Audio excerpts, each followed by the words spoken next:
राधे राधे बच्चों। सुनो, पिछली क्लास में अपन ने एक्सरसाइज 6.2 के लिए क्वेश्चन नंबर 4, 5, 6 और 7 तक कंप्लीट कर लिया। ठीक है ना। जिन्होंने पुरानी क्लास नहीं देखी, डिस्क्रिप्शन में लिंक है, वहां जाके देख लें। ठीक है। इधर सुनो, जो क्वेश्चन नंबर 8 आ रहा है अपन अपने आज 6.2 का क्वेश्चन नंबर 8 जो आ रहा है, ये जो अपन ने क्वेश्चन नंबर 7 किया है ना, सेम उसी का विपरीत है। कहने में भी ये हो रहा है, क्योंकि देखो 7 को पढ़ लो एक बार।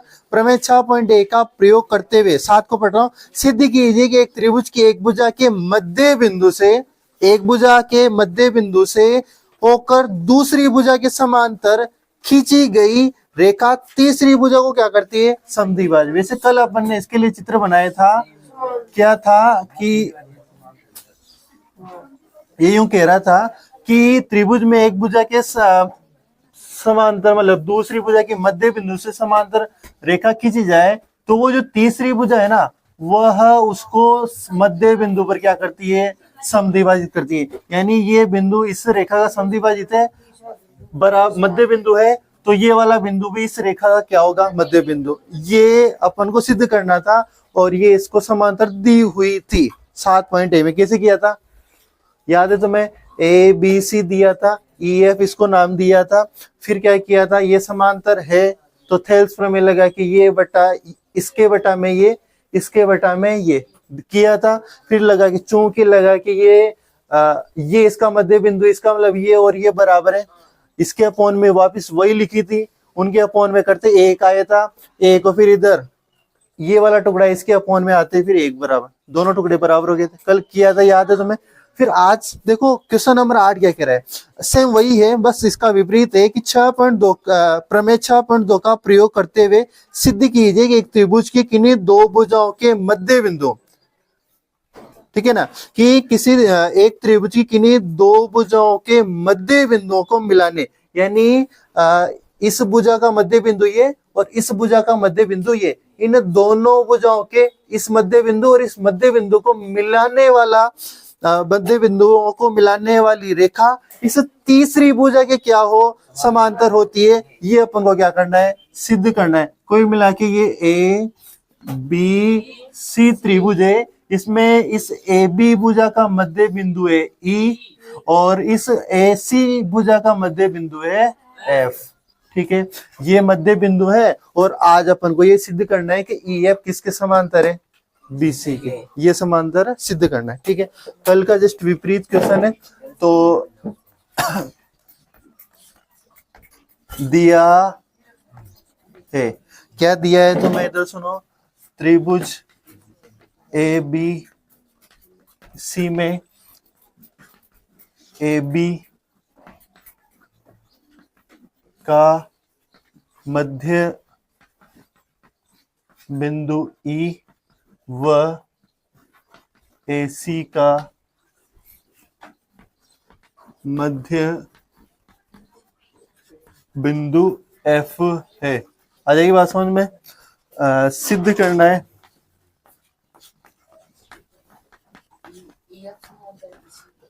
सिद्ध करने में क्या है? ई एफ समांतर किसके लाना है? बीसी के। यानी ये वाली भुजा इसके समांतर है, जस्ट कल वाले का विपरीत सिद्ध करना है। उपपत्ति, उपपत्ति में क्या करेंगे? चलो, अपन को ये दे रखा है, ठीक है। तो इधर सुनो,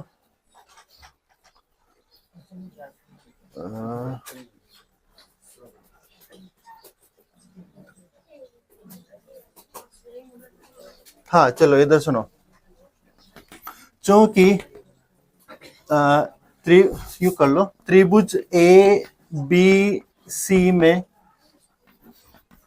ए बी का मध्य बिंदु, ए बी का मध्य बिंदु क्या है? ई है। अतः क्या हुआ कि ए ई बराबर क्या हो जाएगा? ए ई किसके बराबर हो जाएगा? बी के। होगा कि नहीं होगा? चलो ये बताओ, ए ई के अपोन में मैं बी को ले आऊं क्या? बी इधर कितना रह जाएगा? एक ही रहेगा ना। समीकरण नंबर आ जाएगी बात समझ में। अ, और इसी प्रकार यूं लिख सकते हैं कि चूंकि AC का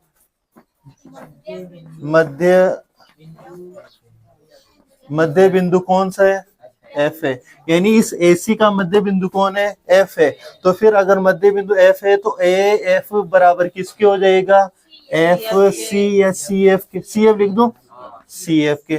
तो मैं AF इस CF के अपॉन में इसको ले आऊं और इधर कितना बचेगा, समीकरण नंबर 2। समीकरण 1 और 2 में आप देख पा रहे होंगे इनके जो राइट वाले पार्ट है RHS है वो दोनों जगह एक ही आ रहा है। इसका मतलब ये भाग बराबर है, तो इनके लेफ्ट पार्ट भी क्या हो जाएंगे, बराबर। समीकरण 1 व समीकरण 2 से, समीकरण 1 व 2 से क्या कह रही है, क्या हुआ कि AE अपॉन में B बराबर किसके आ गया। अभी देखो क्या चीज बराबर आ गई, AE के अपॉन में BE, इसके बराबर में आ गया AF अपॉन में CF। ये टुकड़ों का अनुपात किया गया बराबर। तो त्रिभुज ABC में थेल्स प्रमेय विलोम से EF BC इति सिद्धम, ये सिद्ध करना चाह रहे थे। चलो उतार, हो गया ना राक्षिक तरीके से। चलो उतारो, उतार लिया नहीं है। देखो सीधे सीधे सवाल आ रहे हैं। अब क्वेश्चन नंबर 9 जो 10 है ना, जैसे अपन ने सुनो इधर 7 और 8 पढ़ा है, एक दूसरे के विपरीत है, 7 जो पढ़ा उसी का विपरीत 8 है। तो फिर इसी प्रकार 9 और 10 है, जैसा 9वां पढ़ेंगे ना तो फिर 90 का विपरीत कौन सा है, 10वां। ठीक है ना, तो थोड़ा ध्यान रखना है इनका। क्वेश्चन नंबर 9 पढ़ो, देखिए क्या कह रहा है।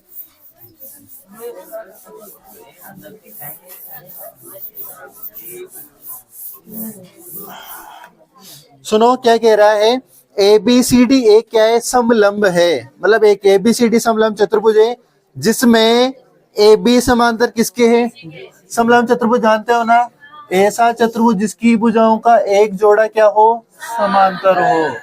तो ये समलंब चतुर्भुज जिसमें भुजाओं का ये वाला जोड़ा, उसने कहा कि ये ABC और D है, जिसमें AB समांतर क्या है, DC समलंब चतुर्भुज जिसमें AB समांतर है DC के तथा इसके विकर्ण परस्पर बिंदु O पर प्रतिच्छेद करते हैं। ये लो इसके विकर्ण खींच दो, ठीक है ना। और ये कहां पर प्रतिच्छेद करते हैं, O पर प्रतिच्छेद करते हैं। तो दर्शाइए, अपन को ज्ञात क्या करना है कि AO अपॉन में कौन BO, ये वाला टुकड़ा, और इसके बराबर लाना है अपन को CO अपॉन में DO, ये ज्ञात करना है। क्वेश्चन नंबर 9 सीधा सा क्वेश्चन है, दिया है। चलो इधर सुनो क्या दे रखा है बच्चों अपन को कि ABCD एक तो समलंब चतुर्भुज है, ABCD एक समलंब चतुर्भुज है, ठीक है ना। जिसमें यूं लिखना चाहो तो लिख दो, जिसमें AB समांतर है किसके, DC के, ठीक है, ऐसा लिख सकते हैं।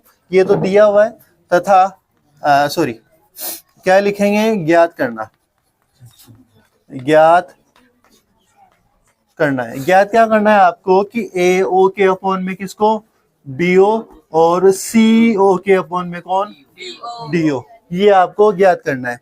इधर सुनो, इस सवाल में, इसमें और आने वाले सवाल में रचना होगी एक, और वो रचना क्या होगी सुनना, ध्यान रखना है इन सवालों के लिए, इन दोनों सवालों के लिए, इन दोनों में रचना होती है। रचना ये होगी कि CD के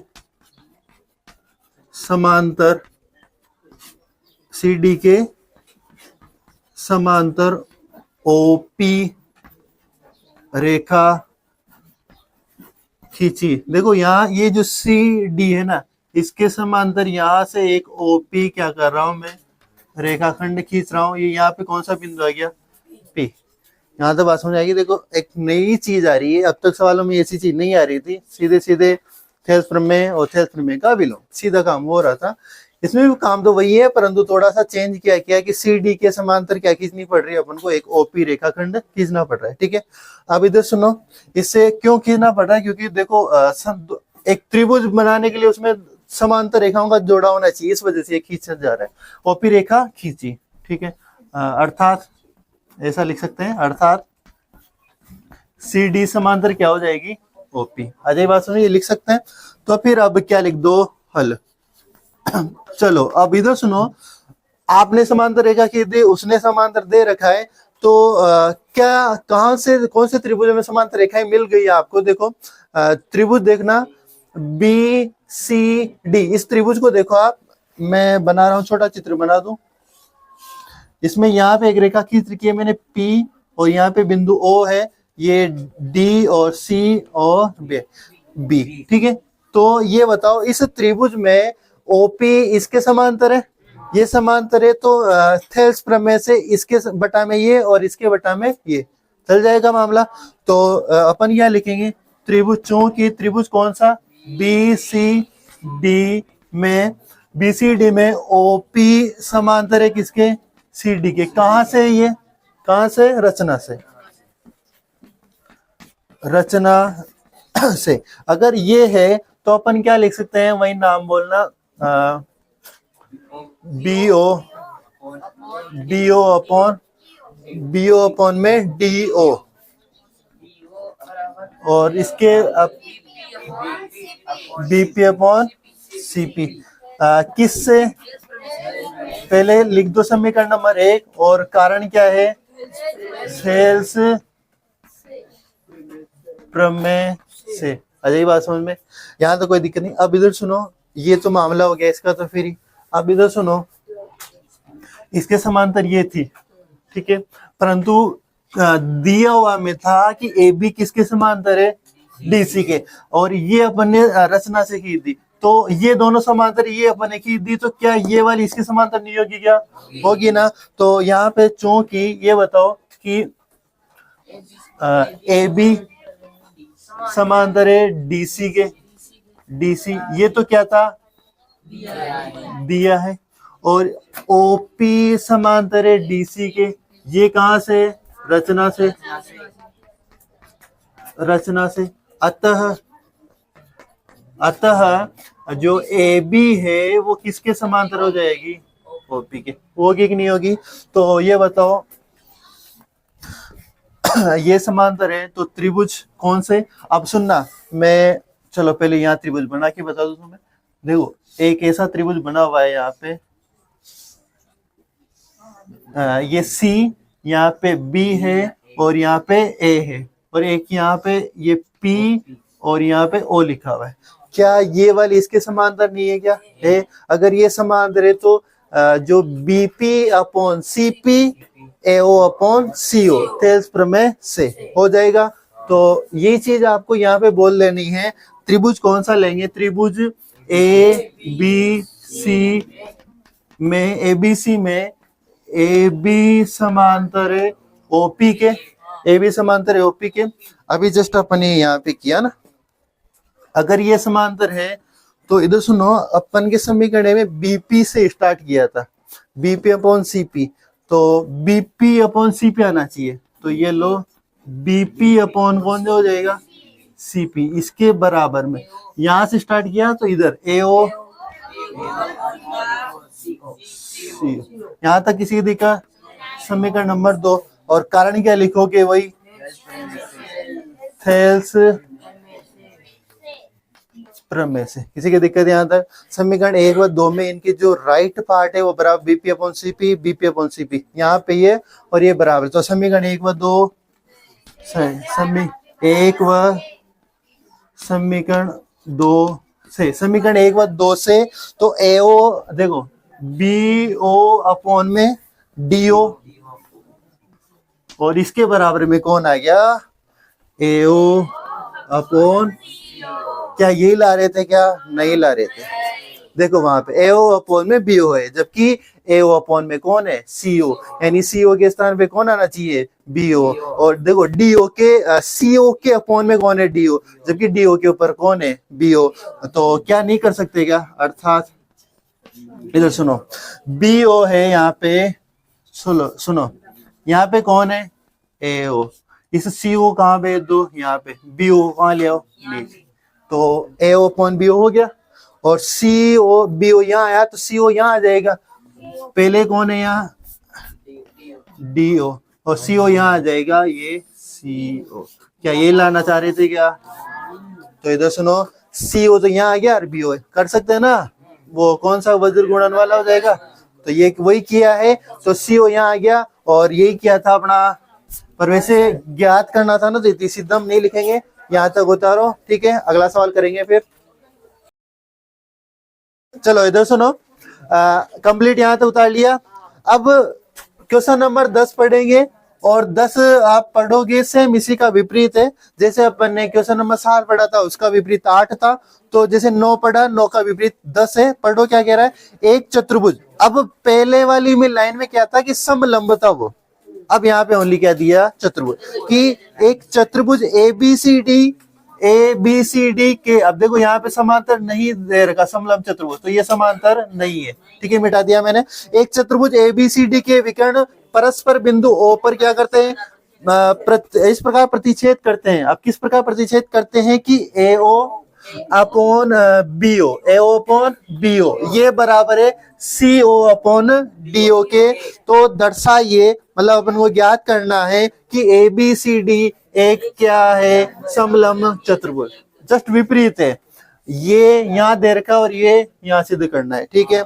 चलो चित्र यही बनेगा। देखो रचना सेम होगी। चलो क्या चेंज होगा वो कर देते हैं।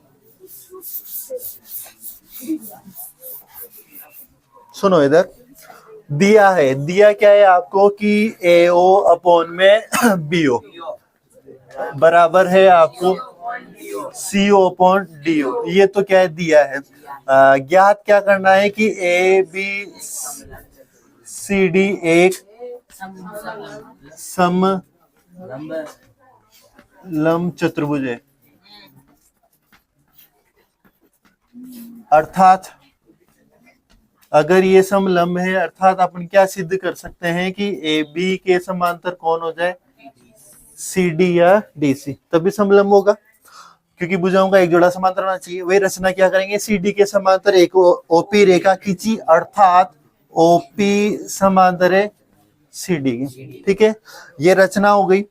चलो इधर सुनो, अब ने CD के समांतर OP रेखा खींच रखी है। ये CD के समांतर कौन सी रेखा? OP, ये रेखा खींच रखी है। इसका मतलब अपने पास ये और ये आपस में क्या है? समांतर है। किस चीज से? रचना से। तो इधर सुनो, त्रिभुज कौन सा? BCD में, कौन सा? BCD में OP समांतर है CD के। कहां से? ये रचना से, ठीक है। अगर ये रचना से ये समांतर है, OP समांतर में अगर छोटा सा चित्र बनाना चाहो तो ये ऐसा है मामला। यहाँ P लिखा है, O लिखा है, B, C और D, ये समांतर आ गई। तो मैं BP के अपॉन में CP लिख सकता हूँ। तो BP अपॉन CP, और इधर से क्या लिख सकता हूँ? BO upon DO, BO upon DO। समीकरण नंबर 1। और कारण क्या लिखोगे? थेल्स प्रमेय से। किसी की दिक्कत यहां तक? नहीं। अब इधर सुनो, ये तो हो गया। अपन को एक और कुछ दिया हुआ है, अब वो दिए हुए को काम लेते हैं। ये तो काम रचना से जो किया था अपन ने वो काम आया है। दिया हुआ क्या है? सुनो इधर,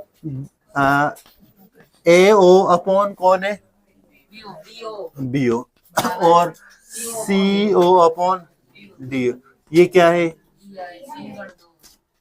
दिया है, ठीक है। आप इन दोनों में देखोगे तो कुछ अभी सेम नहीं आ रहा, परंतु देखो अगर मैं इस बीओ कहाँ है डीओ, ये रहा डीओ। इस डीओ को सुनो, इस बीओ को अगर मैं यहाँ ले जाऊं, ठीक है ना, जैसे इंटरचेंज पहले वाले में किया था ना, इंटरचेंज यहाँ भी होगा। इस बीओ को कहाँ ले आऊं मैं, यहाँ पे। सुनना, ये चित्र मिटा रहा हूं मैं अब, सुनना। अपन को ये तो दिया हुआ है ऐसे ही, मैं इस बीओ को उठा के कहाँ ला रहा हूँ, यहाँ। क्यों ला रहा हूँ, क्योंकि अपॉन में डीओ है और डीओ के ऊपर कौन आ जाएगा, बीओ। तो समीकरण जो 1 और 2 है उसका जो राइट वाला पार्ट है वो बराबर हो जाएगा। सुनना, तो एओ के अपॉन में तो कौन ला रहा हूं मैं, सीओ।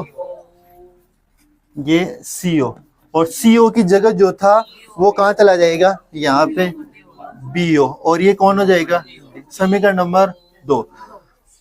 अब ये कोई यहाँ पे थे इसमें कुछ नहीं हुआ, जो दे रखा था बस उसी को थोड़ा सा अपन ने चेंज किया है। क्या किया कि एओ के अपॉन में तो सीओ ले, और जो डी होता है इसके ऊपर कौन ले गए, बीओ। अब आप देखोगे समीकरण 2 और 1 में कि B O D O, B O upon D O, जो राइट पार्ट है वो बराबर है, तो इनके लेफ्ट पार्ट भी बराबर होंगे। तो बराबर होंगे तो कौन कौन बराबर हो जाएगा कि ए ओ अपॉन सी ओ के कौन बराबर हो जाएगा, B P upon C P. अब एक चित्र में देखेंगे क्या बराबर हुआ है, ए ओ कहाँ है, ये रहा, इसके अपॉन में सीओ, यानी ये वाला टुकड़ा इस टुकड़े के बटा में ये वाला टुकड़ा, और इधर देखोगे तो बीपी इस टुकड़े के बटा में ये वाला टुकड़ा आया। क्या है चित्र में, छोटे चित्र में बताना चाहूँ तो ये चीज है मामला कि यहाँ पे एक रेखा है और ये P लिखा हुआ है, ये O लिखा हुआ है, ये A B और C। देखो क्या है बराबर, इस टुकड़े के बटा में ये वाला टुकड़ा बराबर है। देखो इस टुकड़े के बटा में ये वाला, और इसके इधर कौन है, ये वाला, ये वाला, ये टुकड़े इसके अपॉन में ये और इसके अपॉन में ये अनुपात बराबर आ गया। इसका मतलब ए बी किसके समांतर हो गई, ओपी के। ए बी किसके समांतर हो गई, ओपी के। तो मैं यहाँ क्या लिख सकता हूं कि त्रिभुज कौन सा, ए बी सी में, त्रिभुज ए बी सी में थेल्स प्रमेय के विलोम से, थेल्स प्रमेय के विलोम से, थेल्स प्रमेय के विलोम से एबीसी त्रिभुज में जो ए बी है किसके समांतर हो जाएगा, ओपी के। अब आप देखो ये ओपी ऑलरेडी किसके समांतर थी, सी डी के थी, तो इसका मतलब ओपी ऑलरेडी सी डी के समांतर थी, इसका मतलब ए बी भी किसके समांतर हो जाएगी, सी डी के। तो चूंकि ये तो अपने इससे आ गया रचना से, ओपी समांतर है सी डी के, कहां से, रचना से, रचना से। तो फिर अपन क्या लिख सकते हैं, ए बी अर्थात ए बी किसके समांतर हो जाएगी, ए बी किसके समांतर हो जाएगी, सी डी। और जैसे ही ए बी समांतर सी डी होगी तो फिर ए बी सी डी क्या है, एक अतः लिख सकते हैं अपन ए बी सी डी एक सम लंब चतुर्भुज है, ठीक है ना। इसी के साथ इस एक्सरसाइज 6.2 के सभी सवाल कंप्लीट होते हैं, और आज के लिए इतना ही काफी है। कल मिलेंगे, और जिसको भी पढ़ा हुआ वीडियो अच्छी लगी है तो वीडियो को लाइक और चैनल को सब्सक्राइब करें। कल मिलेंगे।